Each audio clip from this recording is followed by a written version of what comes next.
السلام عليكم ورحمة الله وبركاته. إن شاء الله حبايبنا معاكم ومن الواحات البحرية برضو. بعد الفيديو الأولاني التأسيس ده النهاردة الفيديو الثاني، وبإذن الله عز وجل البرج ده خلص مرة واحدة. يعني احنا امبارح نزلت لكم في بداية اليوم واحنا لسه الصبح وكنا لسه واصلين، وقلت لكم احنا جينا مع بعض ووريتكم الوضع عامل ازاي وتأسيس القعدة والمونة ولسه الفخار. وده ما شاء الله احنا النهارده دلوقتي حوالي الساعة 1 وشوية اهي، وما شاء الله ادينا مرحله امبارح وادينا مرحله النهارده، وما حبيتش كتير نطول عليكم في الفيديو ونصور لكم كل شويه فيديو. ما شاء الله اللهم بارك، طلعنا على البرج بتاعنا بسم الله ما شاء الله وظبطنا الدنيا. وهنقول لكم على معلومه حلوه خالص خالص في الشغل، طبعا ما تضرش عشان بس ما حدش يجي ويقول لك ايه يا صبري انت بتقول كلام وفي عكس. لا طبعا مميزات يا جماعه. ليه الابراج بتتبني بالطينه السمراء ما بتتبنيش بالاسمنت والكلام من ده كله؟ تمام.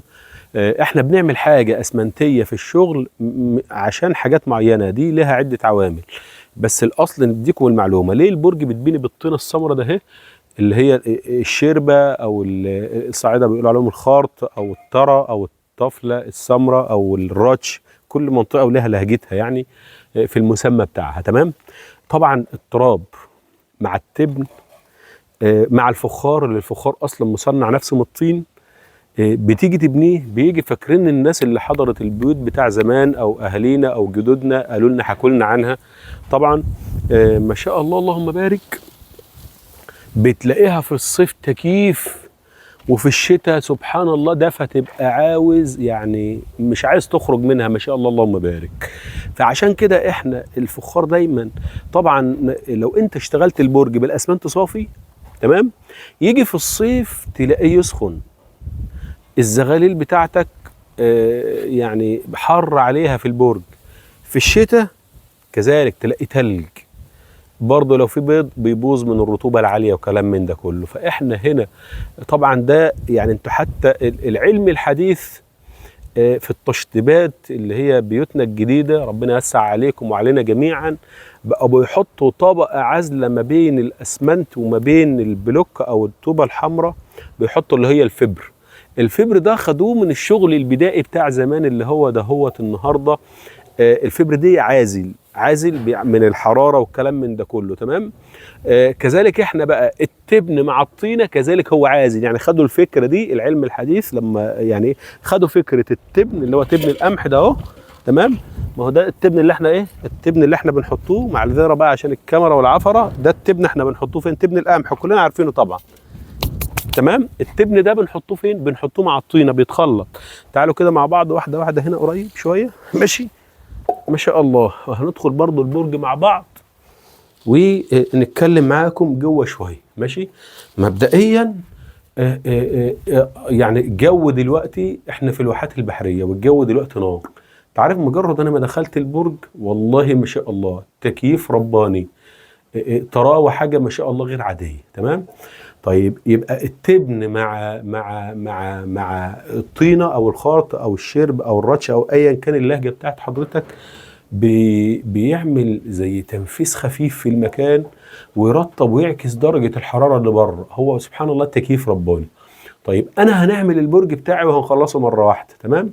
بنديله تطعيمة أسمنت خفيفة ما تأثرش. يعني أنت متخيل هتحط على مقطورة شكرتين 3 أسمنت ولا تعمل حاجة، مجرد معناها إيه؟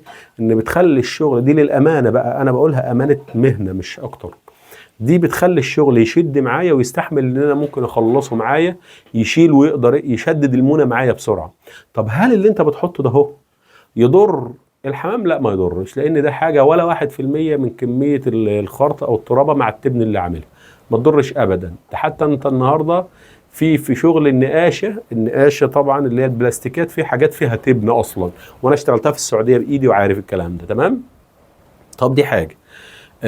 تاني حاجة مستوى الخشب بتاعي. احنا الناس برضو اللي اول مرة تسمعني، ده مشروع خاص بأبراج الحمام. بيتربى فيه حمام، مشروع يعني بتطلع منه انتاج سبلة حمام بتسمد بيها الارض الزراعية، وبتطلع منه انتاج حمام لحم بتبيع منه حمام في ظل طبعا ارتفاع اللحوم والكلام من ده كله. فسعر الحمام الزغلول عالي جدا ما شاء الله. ففي الفنيات اولا شكل جمالي، ثانيا بتخدم منه الارض او الزرع بتاعتك، من السماد بيوفر عليك الكيماوي طبعا، وانتوا عارفين طبعا حدث ولا حرج عن سبلة الحمام او زبل الحمام.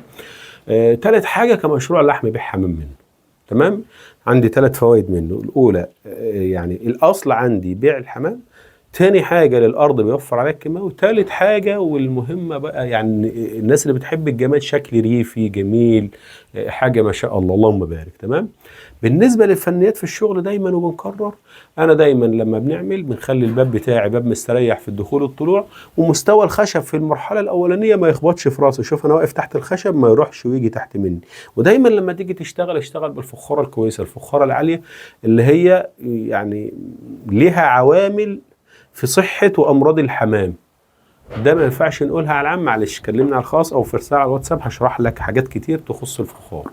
تمام. دي حاجات مهمة جدا جدا جدا، يعني من الأولويات ألف ب تخص المشروع. تمام. الناس اللي هي حابة تتواصل معي على الواتساب، الرقم مكتوب فوق في عنوان البوست. تمام. الرقم اللي عليه واتساب 01000 و011، الرقمين دول على الواتساب. الناس اللي بتكلمني من خارج مصر ومن بره بتضغط على التليفون 00 قبل الرقم 002 قبل الرقم. الناس اللي بتكلمني من خارج مصر دايما ده مفتاح الدولة 002 قبل الرقم مفتاح الدولة. تمام.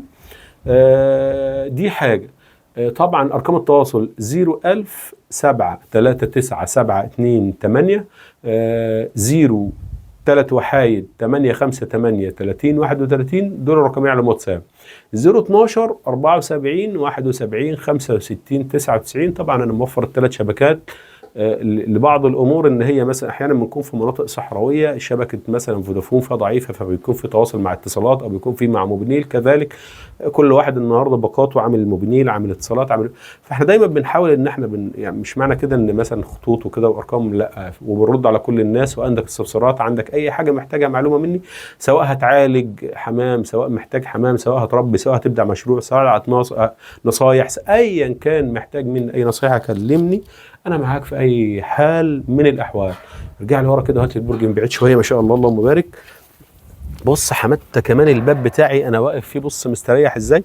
الباب بتاعي متاخد بشكل ارج جميل جدا. بص الارج ده اهو، الارج ده لما بتفصل عليه باب قدام الجنينه بتاعتك او قدام المزرعه بيبقى شكل الباب بتاعه جميل جدا ما شاء الله، بيبقى شكله جميل خالص خالص خالص. البرج بقى وتنسيقه وترتيبه، بص الرفارف محطوطه هنا بنظام، رفارف البرج بنظام جميل بشكل شيك متنظم.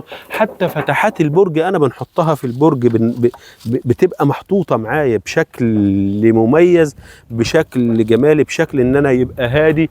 الفتحه اللي بتنحط بيبقى في المكان المعين ليها رسمه تديني منظر معين. طبعا الرسومات اي رسمه تخطر في بالك في العالم نعملها لك بفضل الله بالشغل الفتحات. عايز تكتب نكتب لك بشغل الفتحات بفضل الله. يعني مش هنشكر، متميزين باذن الله عز وجل، وفي اختلاف الحمد لله.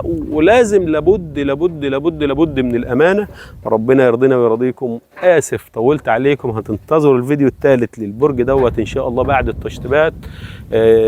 جزاكم الله خير واطلت عليكم، في حفظ الله. السلام عليكم ورحمه الله وبركاته، وانتظروني.